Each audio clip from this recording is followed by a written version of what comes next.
یہ ہمارے بر صغیر کا نا ایک بڑا ہی مشہور مغالطہ ہے بچوں کے پیشاب کا۔ کوئی کہتے ہیں جی بچوں کا پیشاب پاک ہے،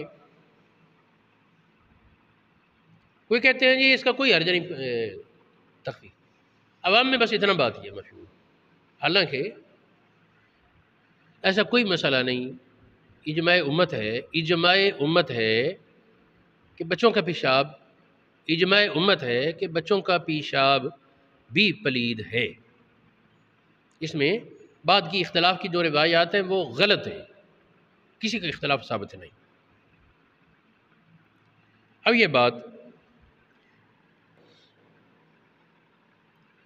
یہ علامہ انہی نے اجماع علماء بیان کیا ہے۔ اسی طرح یہ لباب صاحب اللباب ایک ہیں حنفی فقہ کے پرانے عالم، انہوں نے بھی یہی بیان کیا ہے، اور بھی کئی علماء نے اس پر اجماع امت بیان کیا جاتا ہے کہ بچے کا پیشاب پلید ہے، اس کو پاک ہرگز نہ کہا جائے۔ اب یہ بات رہی کہ رولا کیا ہے، یہ غلط فہمی کیسے پھیلی؟ اصل حدیث یہ ہے، نبی پاک علیہ السلام نے حکم فرمایا کہ لڑکا، مراد یہ تھا کہ جب تک بچے نے کھانا نہیں کھایا ماں کے دودھ کے سوا، ماں کے دودھ کے سوا اس کی ابھی تک کوئی اور غذا شروع نہیں ہوئی۔ اس لفظ کا مطلب ہے جو گھٹی اس نے کھجور کی لی یا کوئی اور شہد وغیرہ کسی وقت یا کوئی دوائی کھا لی تو وہ منع نہیں۔ جب تک ماں کے دودھ کے سوا اور کوئی غذا اس کی شروع نہیں ہوئی بچے کی، اس وقت تک لڑکے اور لڑکی کے پیشاب کے حکم میں فرق ہے دونوں کا۔ نبی پاک نے فرمایا یمدح بول الغلام ویغسل بول الجاریہ، یہ بخاری شریف، مسلم، ابن ماجہ، ترمذی، ابو داود، مسند احمد بن حنبل، مصنف عبد الرزاق میں صحیح سندوں کے ساتھ موجود ہے۔ اب اس حدیث کا معنی کیا ہے، اس میں بڑی بحث ہے۔ لوگوں نے کہا جی ندا کہ میں نے چنٹے مار دینا، یار چنٹے مارنے سے تو اور زیادہ پھیلے گا، لہذا پاک ہے۔ تو یوں نہیں، یہ پلید ہے۔ یہاں ندا کا معنی صرف ایک نہیں ہوتا چنٹے مارنا، ندا کا معنی دھونا بھی آتا ہے۔ یہ کئی حدیثیں، ایک حدیث میں حیض کے خون کے بارے ندا کا لفظ موجود ہے، ایک میں وہ مزی کے مادے کے بارے ندا کا لفظ موجود ہے۔ تو کیا کہیں گے کہ یہاں دھونا نہیں؟ دھونا ہے۔ ہاں ندا جب غسل کے مقابلے میں آئے تو یہاں پھر خفیف دھونا مراد ہوگا۔ حنفی اور مالکی حضرات کے نزدیک اس کو ملے بغیر پانی بہا دینا کافی ہے، اور جہاں غسل ہے وہاں اچھی طرح مل کر دھونا ضروری ہے۔ یہ فرق ہے۔ دیکھیں اس حدیث کی، ایک تو حدیث کی عبارت میں ہی آخر پہ ہے، قتادہ راوی نے کہا کہ یہ جب تک کھانا نہیں کھاتے اس وقت تک مسئلہ ہے، جب کھانا کھا لیں پھر مذکر مؤنث کا کوئی فرق نہیں۔ ہمارے احناف علماء کے نزدیک بھی یہ بات مسلم ہے کہ لڑکے کے پیشاب کو اچھی طرح ملنے کے بجائے اس پر پانی بہا دیا تو کفایت ہو جائے گی۔ علامہ انہی دیکھیں،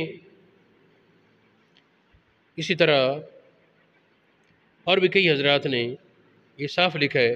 اب دیکھیں فرق کی وجہ کیا ہے۔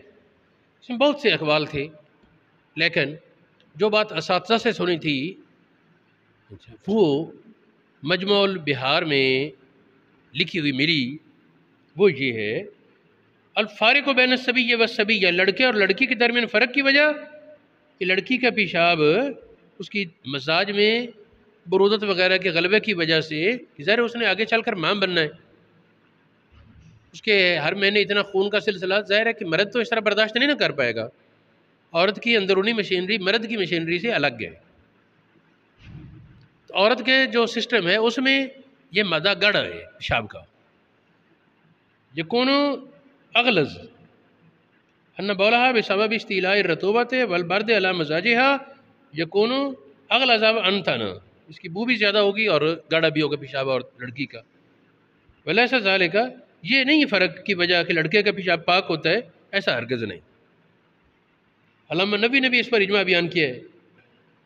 تو میرے اس گفتگو کرنے کا مقصد یہ ہے کہ یہ مسئلہ واضح ہو جائے کہ پیشاب کے بارے پاک کہنا یہ تو سرے سے غلط ہے، پلید ہے.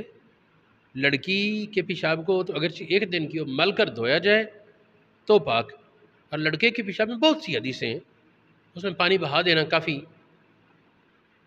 جسم بھی پاک ہو جائے گا.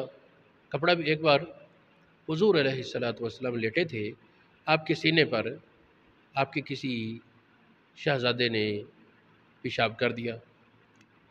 حضرت ام الفضل گھبرائیں تو نبی پاک نے فرمایا پریشان ہونے کی ضرورت ہے نہیں. ام الفضل نے اٹھایا نا بچے کو اور انہیں چٹکی کاٹی کہ تو نے نبی پاک پر پیشاب کر دیا، اب نبی پاک کو تکلیف پہنچائے، سردی کا موسم ہے یا کچھ بات دھونا پڑے گا جسم کپڑا. اور وہ روئے تو نبی پاک علیہ السلام نے فرمایا تو نے مجھے تکلیف دی، کیوں روئے ہو، کیا کہا ہے؟ انہوں نے کہا جی اس نے آپ کو اذیت دی ہے اور اس وجہ سے میں نے اس کو چٹکی کاٹی. فرمایا تو نے مجھے تکلیف دی ہے، میرے بیٹے کو رلایا ہے. پھر فرمایا پانی لاؤ، اور پانی اسی طرح انڈیل دیا جہاں پیشاب بہا تھا اسی طرح پانی بہا دیا. اور میں لڑکے کے پیشاب بس دھونا اتنا کافی ہے، یعنی جسم بھی پاک کپڑا بھی پاک. یہ ایک حدیث نے، بہت سی حدیثیں ہیں اسی مضمون پر. تو تخفیف تو ماننی پڑے گی، لیکن یہ اس وقت تک جب تک کیا کہتے ہیں اس نے کوئی اور غذا شروع نہیں کی. اگر کوئی اور غذا شروع کر لی تو پھر ظاہر ہے کہ حکم لڑکے اور لڑکی دونوں کا غسل بالمبالغہ تسلی سے دھونا ہوگا، پھر تخفیف کا حکم لڑکے کا نہیں رہے گا.